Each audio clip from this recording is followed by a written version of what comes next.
What's up, everybody? Doriso here for another episode. We're up to episode 33. For this episode, I'm going to discuss my thoughts and opinions on the big question a lot of beginner investors are searching right now. Is the stock market crash officially over? Let's take a look at a 6-month chart of the S&P 500 at the time of this recording. I personally like to look at the S&P 500 to get an idea of how the overall stock market is performing each week, even though I primarily invest in individual stocks. You'll notice a big decline from the top, around 33.86, to the bottom, which says 22.38. This drop is being labeled as a stock market crash. I'm sure you already knew that. Are there factors that cause this crash? Of course. But that's not the topic for this video.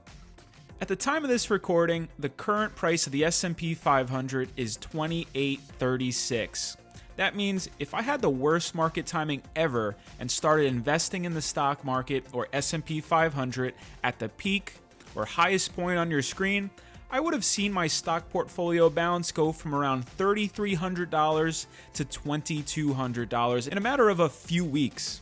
If I didn't panic and sell, my account would be at $2,836 for every share of the S&P 500 index that I bought. Up until this point, I would still be down on my overall investment. Quite the emotional roller coaster. But for me, I have my emotions in check when it comes to investing in the stock market, since I already learned a long time ago that the market moves in cycles, and there will always be big ups and big downs of growing a stock portfolio. Now, everyone wants to know the next direction. Are we headed towards higher highs, or are we headed towards lower lows? On to the big question. Is the stock market crash officially over? Let's be real. That's not the real question we all want to know, right? The real question everyone really wants to know is this the right time to start investing in the stock market so I can make money now? Thanks for being more direct. If you're looking to invest and make money, then click that like button and maybe subscribe. It sounds like we're on the same mission of living a lifestyle on our own terms. A journey from zero to infinity. Everyone grows at their own pace, and the mission to constantly grow never ends. That motto applies to anything you start in life. Mr. Zero to Infinity is always there to motivate all of us during the times of struggle and doubt. Let's show some scenic views of the beach for this episode as I comment my thoughts and opinions. For me, if I knew the stock market was going to crash again in the future, what do you think the logical action is? Well, I would sell all of the stocks I knew were going down, then wait on the sidelines, watch everyone lose their money. Then once I knew exactly when the stock market crash was over, I would pile in all my cash and make the big bucks. Could I have shorted the market too, like Michael Burry did back during the last financial crisis? I like how you think. Good point. There are so many options to make money when you have facts and you can predict the future. This is called timing the market. Unfortunately, I know I can't time the market perfectly. If someone says they can, then be hesitant. I understand there's a lot of day traders out there, but that type of investment philosophy doesn't match up with my personal investment goals and risk tolerance. You'll have different goals from me, and I'll have different goals from you.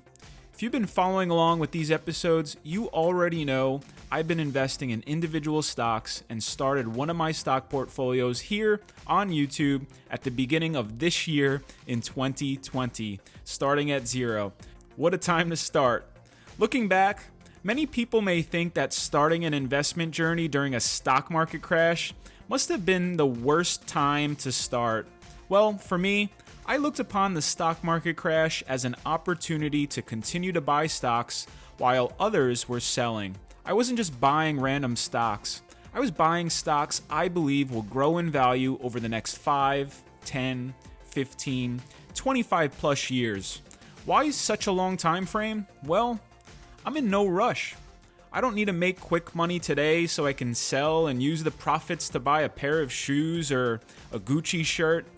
One of my investing principles is to never invest money I need tomorrow. When it comes to investing, if I don't have a defined goal or time horizon, then I'm doing it all wrong in my opinion. It's comparable to flying to Las Vegas with a credit card and no plan. By the end of the trip, I received my credit card statement in the mail, and I'm shocked that I spent a couple of grand on my trip. And even worse, I didn't even have cash to pay it all off, but that's fine. I'll just pay the minimum payment on my credit card so I could get by each month, right? I always have a defined goal and time horizon. Once I have a defined goal and time horizon, my next step is to find an investment strategy that can meet those goals. For me, why do I pick individual stocks? Well, I only want winners in my stock portfolio. That's the goal, at least. Will I have losers? Of course. I enjoy researching individual stocks with my own mind, and I enjoy making moves that will hit my goals. Keep this in mind. As time goes by, my goals will eventually change, and my time horizon on certain investments will also change.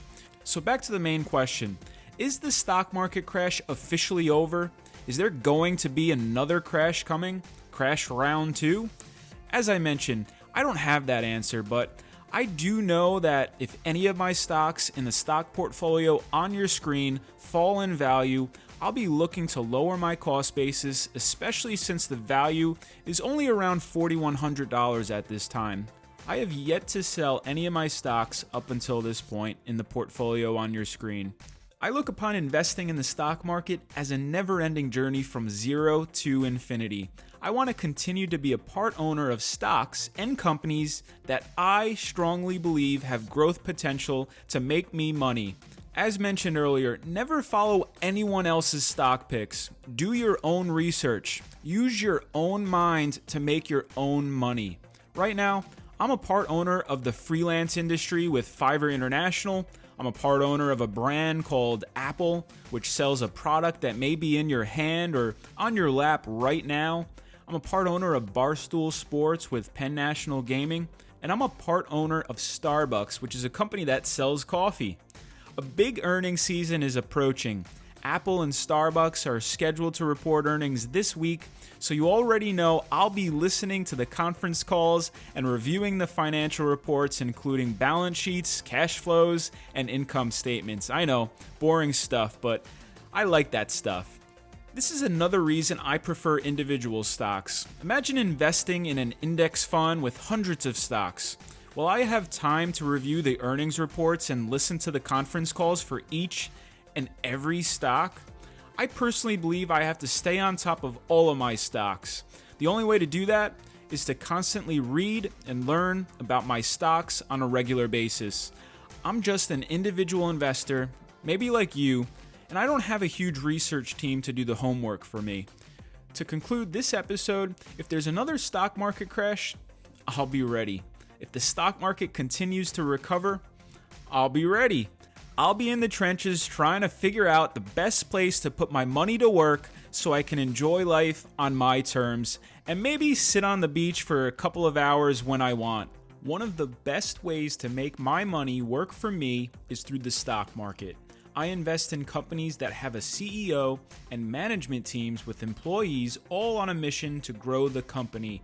If the management team moves in a direction I do not like, I could always sell my stock or reduce the size of my positions.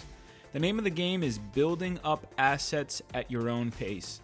Stocks are assets, and sometimes they throw off cash flow such as dividend payments every 3 months. That's always a plus. Let's play that tropical beat.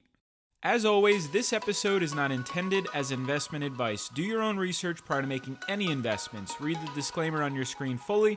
Remember, all opinions in this episode are mine and mine alone. I'm not a financial advisor, and this video is for educational and informational purposes only. Maybe I didn't earn your subscription with this episode, but there's always next episode. It's free to subscribe, and follow me on Instagram if you like weekly stock market news and charts. My favorite comment from last episode is on your screen. Maybe you'll have the best comment in the next episode. Look out for it. I appreciate your time for this episode. Thanks again for watching. Remember, I'm just getting started. Let's keep building from zero to infinity. You got this.